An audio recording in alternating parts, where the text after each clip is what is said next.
welcome to Your Intended Message. My guest today is Chris Tuff. Here's 3 facts that I think you should know about Chris. 1, he is the author of 2 books, The Millennial Whisperer and Save Your Asks. Asks. A-S-K-S.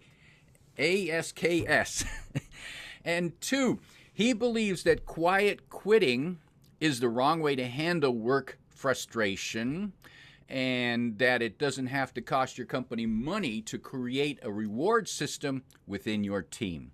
And 3, besides kiteboarding and surfing, learning about people's dreams gives Chris the most energy.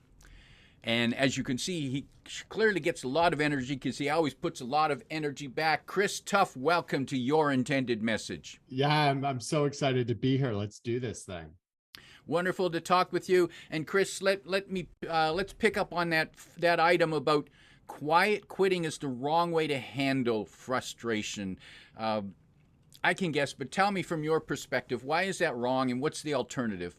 Sure. So, George, you and I have both been in relationships, whether it be those who were married to or prior relationships, where you go through, you might get in a fight or you might be dissatisfied and you give each other the silent treatment, right? Or, I know friends that have, I'll check in on them and they'll tell me about some sort of argument they had with someone and they're like, yeah, we're just not talking anymore.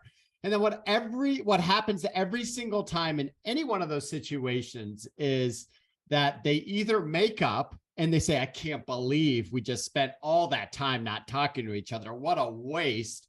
Or the relationship fizzles and then nothing ever happens and people go their own way. And that is the equivalent of quiet quitting to me. And so many of these managers and executives that I talk to, everyone's overwhelmed, right? And so one of the things that I try to shift the mindset around is that I put it on the employees to actually take action on that dissatisfaction. Because to me, George, there is nothing worse in life than complacency.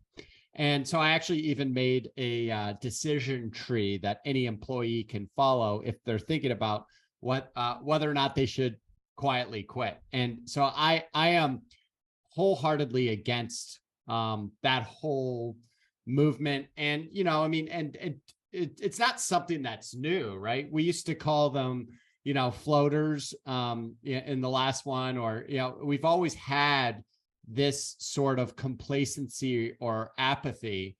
And to me, there is, once again, nothing worse. That's actually what poisons the organizations. Okay, Chris, I'm sure there are folks who are listening who are either close to that quiet quitting decision or they have people on their team. So you teased us. Tell us more about that decision tree. Yeah. So, it goes back to one of my rules, George, which I put in the Millennial Whisperer, which is what I'll tell anyone willing to listen, whether they're on my team or someone seeking my advice. And it's what I call your sitting in the car rule. And if 2 days if you have 2 days in a row that, that moment, and today in a hybrid workforce, maybe it's, as you're drinking coffee, about to dive onto your Zoom calls, but that moment where you're about to go into work and you have that kind of heavy source of dread. If you have 2 days in a row of that source of dread and it's not associated to you pushing yourself out of your own comfort zone, because that's what you need to do, then you've got to take action on that. And so I think everyone that is going through 2 days in a row of that sit in your car rule, if you're feeling that source of dread, something needs to change. And, one of the biggest pieces is it's up to you as the employee to raise your hand and say, hey, manager, I'm feeling unfulfilled in this or whatever it is. And here's some of the things that I think would actually make me a little bit more engaged, right? And so we can't just put it on the leaders to do that from a top-down perspective, although, it's up to the leaders to make, for example, those lateral moves within an organization, we got to make it easier for people to take action on deep down what I'm trying to inspire, which is allowing people to thrive in their jobs that are closer to their purpose and passions. And so the decision tree essentially takes you through, are you, my ratio of kind of what fires you up, and then what I call like your zone of suck is your 70-30 rule. So 70%, generally speaking, of your job should actually fire you up. And I actually put this into tactics where on the first week that someone joins my team, I will have them take their job description and figure out what's in your 70% zone of excellence and fire you up. And then what's in your 30% zone of suck, right? Because the harsh reality, and I tell this to anyone willing to listen, is that 30% of all of our jobs are going to suck. For me, it's anything in Excel or having to do with budgeting or calendars, right? Like all of those logistics pieces are in my zone of suck. And when I go through 2 days in a row of budget season, I know I just got to power through to the other side, because one of these huge impacts that's happening, especially in the millennial and Gen Z workforce, is because of social media, there's this idea that the grass is always greener on the other side. And so we've got to, as leaders, educate our employees as to how that is not the reality in life. And it's up to us to also coach them and mentor them through to where 70% of their jobs fire them up, and 30%, it's always going to suck. And Chris, I see great wisdom in that ratio, because too many of us might have heard the phrase, do what you love and success will follow. And people think, well, I just want to do what I love all the time. Yeah. And yes, you should do what you love, but that's not enough, because you're always going to have to do something that you don't love to keep doing what you love. 100%. And it's interesting, George, as I go into some very large, in one case, a Fortune 50 worldwide, one of the most famous brands in the world. And the first question after my keynote, I'll usually have a millennial and Gen Z panel. And the first question I'll ask is, all right, is the 70-30 rule in place at your organization? With a whole wall of executives listening on. And it's how I break the ice. And it was interesting in this one instance, people had flown in from all over the world. And this young gentleman goes, well, yeah, it's 70-30 the other way, right? Actually, because of the Bureau, I came here to do my trade, right? And I'm 26 years old. I've been here for almost 3 years. And to get anything done, it's nearly impossible. And by the way, I'm working on this thing and I want to be working on this thing. And so, yeah, and then all the other 5 people on the panel, they kind of look around and they was like, yeah, I'd say it's about right. And they're kind of like, apprehensive, like, what are the executives going to say? I said, awesome, that's perfect. And then I turn to the executives and say, now it's up to you all to help offset that, because if you want to keep these employees, we've got to be more in line of that 70-30. So let's talk about some of the creative ways we can do that, right? Let's allow your people after hours to work on other categories, get some more of that cross-pollination that's in line with their passions, and start scratching that itch. But let's get creative about figuring out solutions to offset that. And because here's one of my biggest takeaways, George, is that the younger so boomers and Xers, generally speaking, were brought up, you go to work, and then your passions, you can go play golf on the weekend, right? Do your hobbies on the side, but you got to work, get it done. And the younger you get, the more of an expectation that passions will be itched in those 4 walls. And so as you get into the younger millennial set, into Gen Zers, so pretty much 35 and under, what happens is when those passions aren't being itched, they are leaving, right? And we're starting to see that reflected in the numbers. But at the same time, it's up to us to educate them along the way, to show them that the grass is not always greener on the other side. So if you have that 70-30 rule in place and you're actually doing some of these creative things, the best thing we can do when some of those younger employees quit is let them leave with grace. And a lot of times they'll end up coming back. We call them boomerangs. And we're actually seeing that in the data of the people at the height of the pandemic that quit their jobs. We're now starting to see 4% of those people coming back to those jobs that they left. So, not to digress. And so what I'm noticing there is that both leaders and employees need to recognize that ratio, and leaders are probably the ones who need to raise it, saying, yes, I recognize that you don't love all of your job, but there's some of it that you do love, right? Exactly. Exactly. That's exactly and tell me what those are. And do we have this, in roughly 70-30? Some days it feels is all bad, but that's not every day. Right. And it takes time for young people. It takes time for them to find the things that they actually enjoy, right? And you don't really learn until you're in it.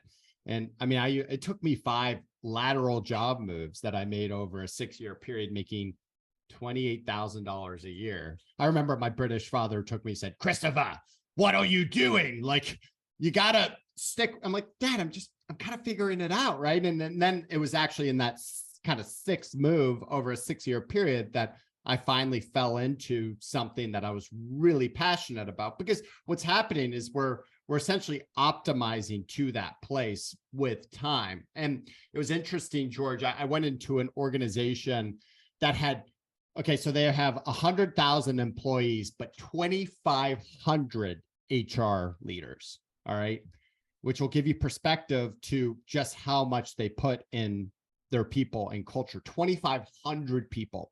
And so I dissected their data. We spent 2 months prepping for this meeting, and it all came down to just one big takeaway, which is just make it, everyone loves it here, but you make it so hard for people to actually move laterally to other parts of that organization. The simplest thing you can do is allow people to make those lateral job moves.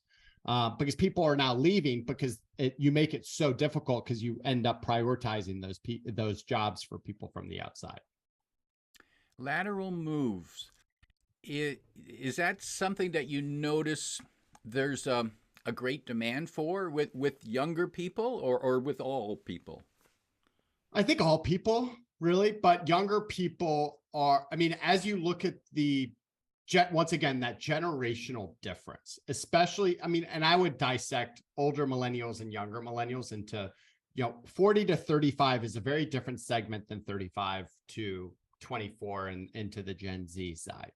And one of the key reasons for that is the impact of social media. What social media has done is it's created this expectations that passions and dreams can actually be pursued, which is great, but it's also a problem, right? And so that expectation to actually be at a job that you enjoy, that's actually scratching those things that you yearn to be kind of honed and developed. When those aren't being met, they're like, screw it, I'm just going to go I'll figure out something on my own. And the other big kind of trend that's evolved that the pandemic catalyzed is the gig worker is no longer just the Uber driver or the pizza guy, right? That's actually these white collar jobs are going into a gig economy, because as the COVID hit, let's just take like a creative copywriter or designer, right? There wasn't that much of an ecosystem out there for those people to just charge money unless they were a part of an agency or a larger organization. And now there's all of these opportunities for these younger workers to actually work on their own terms. And the number one thing that organizations need to wrap their head around is work flexibility. That's number one, right? And it's the easiest one. And it's expanding our definition of not just working from where you want to work, although that's important.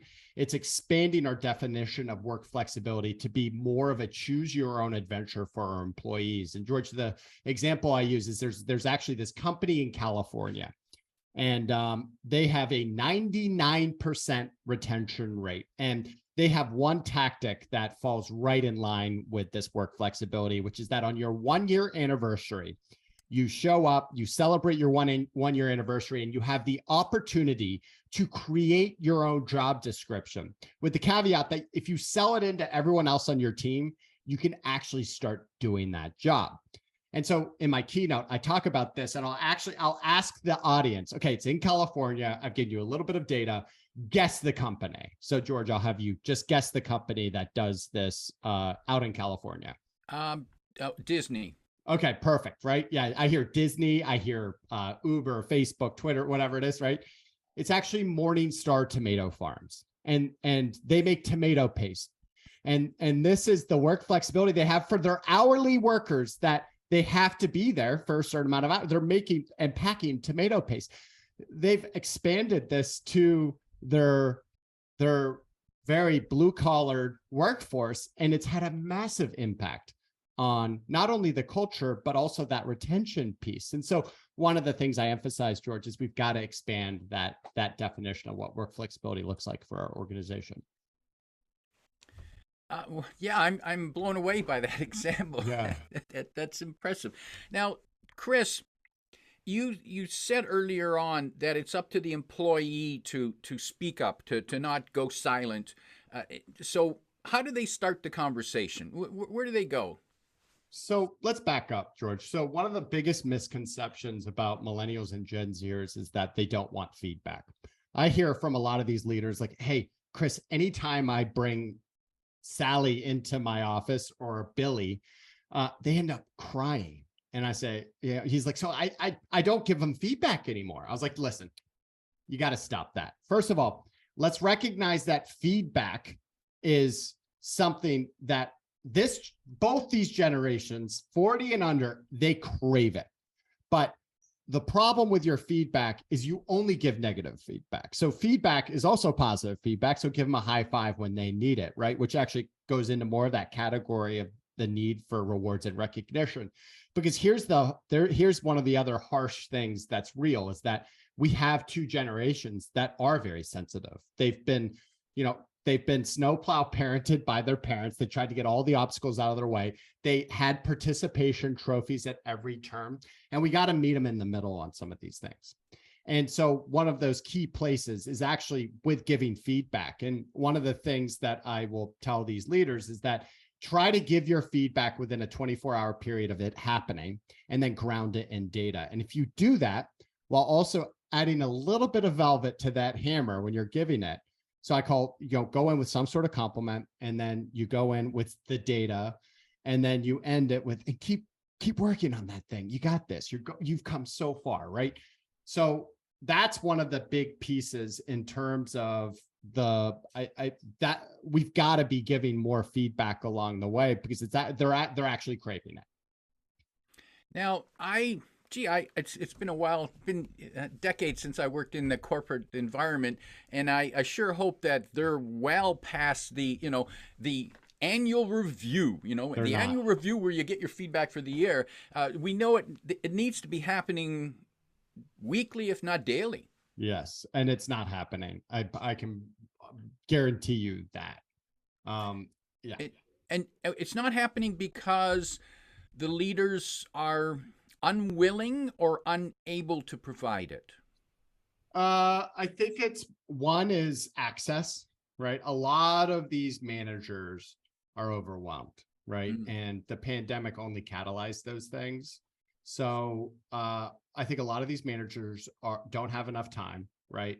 But they also, no one's telling them how important it is, right? And one of those big shifts that I also will tell audiences is that the expectation of both millennials and Gen Zers is that, sure, you'll be a boss, which is how Xers and boomers were raised. It's much like our relationship we had with our parents, George. And it was very authoritarian. When you sat down at the dinner table, it was, Christopher, where are you thinking about going to college? How are your grades? It was very authoritarian. Whereas you juxtapose that to millennials and Gen Zers, they're playing beer pong out back with their parents, talking about who they hooked up with while sharing beers, right? It's much more of a peer-to-peer almost relationship. And what happens is these young people get into our organizations and they're craving that same thing from their bosses. And I'm not saying that we have to be friends with all of our employees, but what I'm saying is that we've got to double down on that authentic connection and getting to know them as humans, as well as who they are in their jobs. and start pushing that authentic connection piece around becoming more of that mentor and coach, much of what they had in their parents along the way. Authentic connection. How do you know if it feels right? So authenticity is one of the things that's so few and far between in this world. And my whole platform is around authentic connection. And, one of the things that I emphasize is what I call the art of the flyby. And the art of the flyby is simply going by anyone on your team's desk and just saying, or, in a hybrid workforce, texting them a video text message and say, George, that vacation you took last weekend looked epic. Tell me more about it. Like, I saw that you hung out at the beach and tried out surfing. That's awesome. Props to you. How did it go? Right? It's just taking a little bit of that vested interest in their daily lives to then create that foundation of that authentic connection. Because it's off of that you can start having real conversations, right? That whether it be giving the feedback or steering them into a new direction within your organization or even outside of the organization. People will ask me, so they're, Chris, you're such a nice guy, and how do you fire people? And I tell them a story. People will laugh at me because a lot of times when I fire someone, not every time, obviously, but a lot of times it's them hugging and us laughing and smiling as they go into a new direction. And it usually starts off like this. Bobby, did you know my sitting in your car rule? Have you been dreading coming to work the last couple of days or last few months? Because here's what I'm sensing.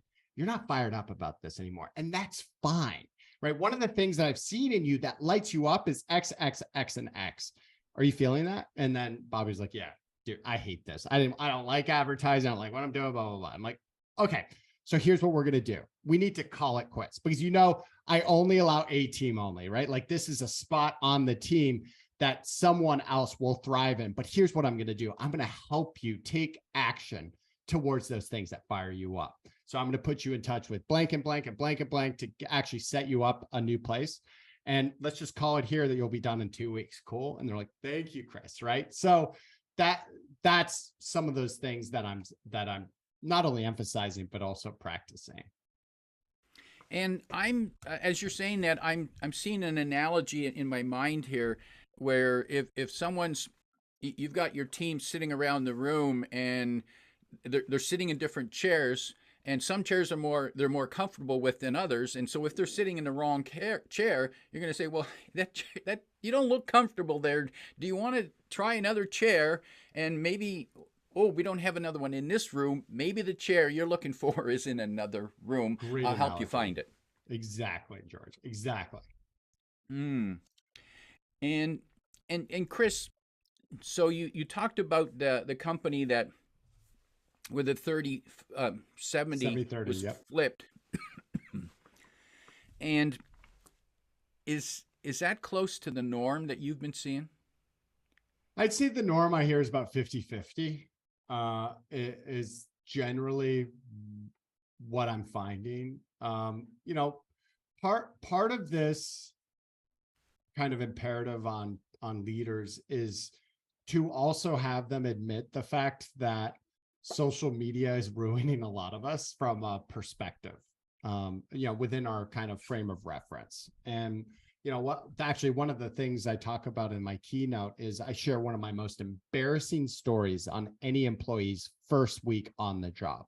And I'll sit them down as I segue into this 70/30 rule. And I say, listen, it was 6 years ago that I was out in Sun Valley, Idaho for a wedding with my family, and I hired a fishing guide. And it was the most epic day. I turned to the fishing guide and he had all the rods ready. We were about to jump into the river. And I go, listen, before we get going, I want to be honest with you. And that is that I hate fishing. I don't really care about fishing. And all I want are 2 Instagram shots. I want one of the fish with the net in the background. And then I said, have you ever seen a river runs through it? And this fishing guy just looks back at me disgusted. He goes, yes. I go, all right, I want a video of me Brad Pitting it in the river with the river going by, the mountains in the background, and then the sun like right over there. Cool. And he goes, you're going to spend $600 for an Instagram post? I said, no, that's 2 posts. That's 300 each. Let's go. And, it was super, like, now that I actually admit that fact, right? It's embarrassing. And I tell my team, I too also do it. And the harsh reality is that we've got to stop comparing our insides to other people's outsides of what they're presenting out there. And 2, we got to understand that even in our jobs, we get this expectation that the perfect job exists for us right out of school. And that is not the reality. And it is my job to help you move towards that, but it's not going to happen overnight. And 30% of your job is going to suck. And then that's when we get into the 70-30 rule. And that's probably something that should be discussed right in the hiring interview itself.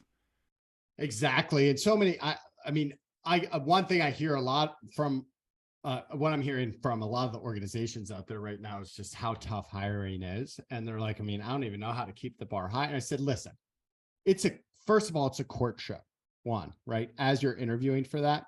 And it's just like dating, right? But just with any courtship, get outside of the office, get outside of that office, go to lunch, right? Go to a couple coffees together, feel it out.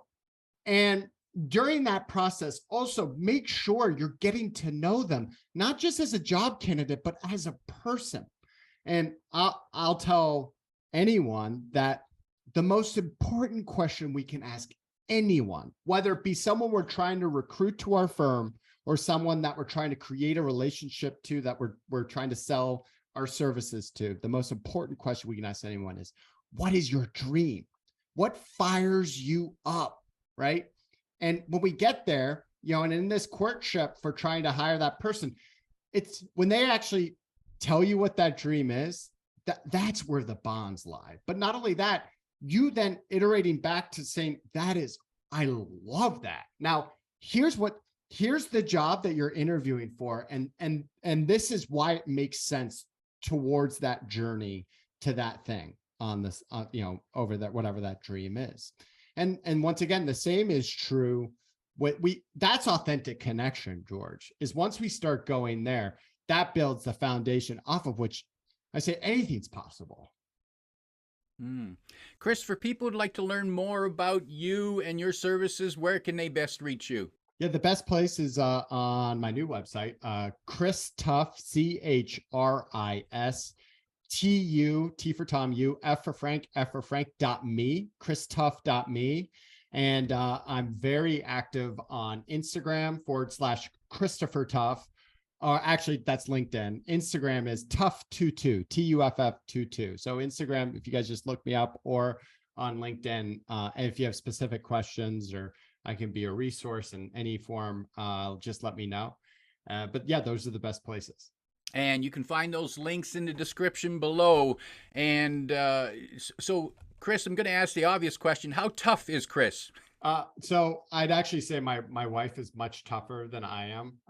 And she was actually a professional soccer player and is every bit as strong now as she was then. I would say what's interesting in our relationship, I'm actually more of like the feminine archetype. Like I'm the one that wears my heart on my sleeve. And so from a sensitivity standpoint, I'm not very tough, right? But from like being able to get smashed up kiteboarding and bounce back and, whatever those things are, I'm pretty tough. Chris, if you could sit down with a team leader and provide them with 1, 2, or 3 pieces of advice to get more authentic with their team, to get better in touch, what might that be, that 1, 2, or 3 pieces of advice you'd give them? So, well, first of all, number 1 is understanding what that team is craving from a leader. And number 1 is inspirational leadership. 2 is autonomy. And 3 is transparency. Okay. So we got to understand what those things look like for us, right?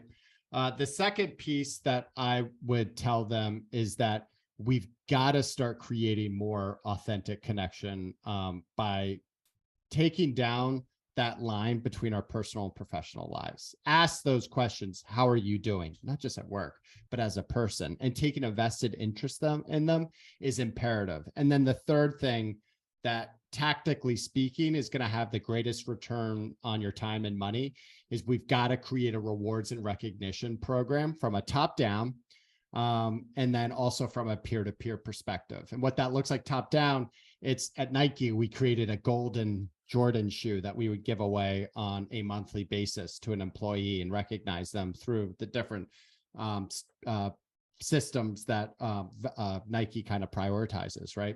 And then the peer-to-peer, how I actually start my all hands meetings is I say, all right, everyone, thanks for coming in. It's Monday, all hands, let's go. First of all, I want to thank George for crushing it on your intended message and actually going way above and beyond for preparing for that podcast. Did awesome. Everyone check it out. Snaps to George. And I give snaps. And here's what's so interesting is that what a lot of people do in those all hands meetings is they will everyone shows up with their agenda and all the things. But when you start the meeting with just giving props, everyone else actually then starts giving props to one another. And so you cover a lot of the things that you would in a very dull manner in a way that actually recognizes one another. And so, yeah, the third piece would be the rewards and recognition. Valuable advice. My guest today is Chris Tuff, reminding you to stop comparing your inside to other people's outside.